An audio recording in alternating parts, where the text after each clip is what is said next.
Hello, gym owners. Matthew Becker here from Gym Lawyers PLLC.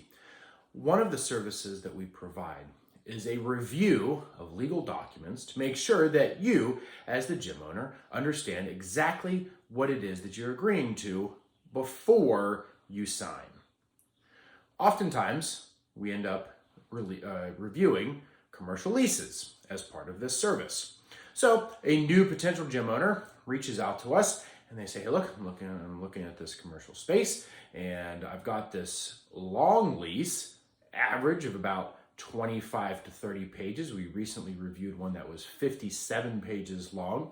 It's a lot of legal jargon. Would you mind reviewing it and letting me know exactly what I'm agreeing to? And sure, we can do that. The problem that we ran into with a recent gym owner is that the square footage that was reported in the lease was actually different than the square footage of the actual space. So we wanted to put together this video to make sure that this problem does not happen to you.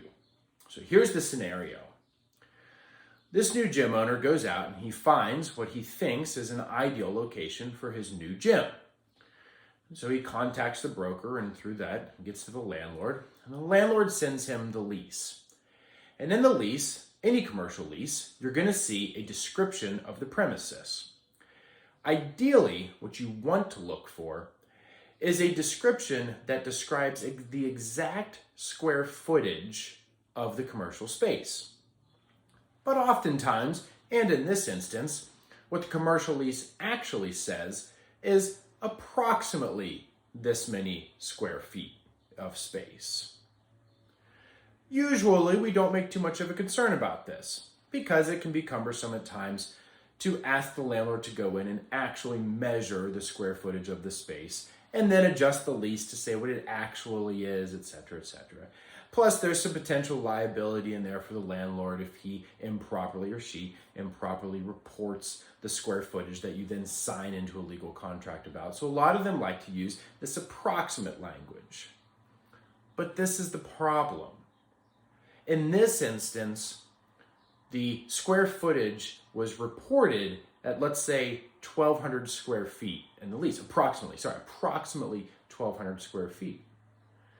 And when the gym owner got in there and he started laying it out with equipment and measuring it and figuring out where he was going to put the pull-up rig and where he's going to store the boxes and the barbells and everything else, he started to question it.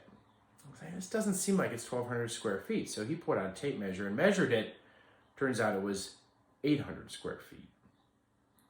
It was 25% less than what it was actually approximated in the lease.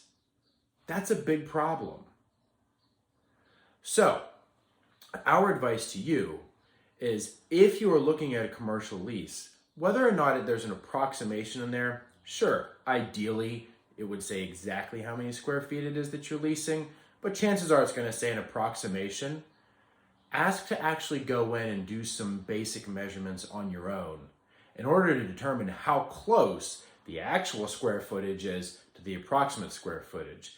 The other beef in this is that the landlord then wanted him to also pay based on approximate 1,200 square feet at the price per square foot than the actual 800 square feet. And that again is a big problem because over the course of the lease, this gym owner is going to pay a whole lot more for this space than if the lease was adjusted to say approximately 800 square feet as opposed to approximately 1,200 square feet. These are big financial issues that you could potentially walk into, especially as a new gym owner. This is another reason why it's incredibly important to have a professional look at these documents before the final negotiations and before they're signed. So if you're looking at opening up a new location and you've got a commercial lease, reach out to us and allow us to take a look at it so you make sure that you know what it is that you're getting yourself into before you sign.